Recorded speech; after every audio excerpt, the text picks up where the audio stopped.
Sans vous mentir, moi, si ça m'a pris des années avant de maîtriser le trading, ce n'est pas dû à la stratégie ni quoi que ce soit, c'est vraiment dû à ma psychologie. J'avais vraiment une mauvaise psychologie. J'avais des attentes beaucoup trop élevées, des objectifs beaucoup trop élevés. J'étais avide d'argent. Bref, j'avais tous les défauts possibles pour mener à la catastrophe. Et donc, une chose qui m'a vraiment aidé, qui a vraiment transformé mon trading, c'est que je me suis mis à faire des contrats avec moi-même.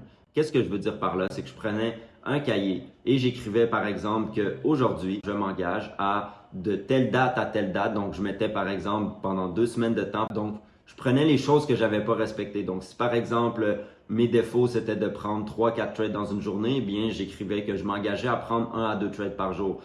Mais le plus important, car c'est simple de faire un contrat, mais ça ne va pas faire des miracles, qu'est-ce qui vraiment fait la différence? C'est de se mettre une conséquence si jamais on ne respecte pas le contrat. Que ce soit que j'aille eu une journée de gain ou non, ça on s'en fout. Si j'ai pris un trade qui est gagnant mais qui n'a pas respecté mon plan de trading, eh bien je comptais ça comme un bris de contrat et donc je m'imposais pour un premier bris de contrat une semaine, pas de trading. Je peux vous dire que la première fois que j'ai vécu ça, ça m'a vraiment fait réaliser que je voulais plus jamais revivre ça.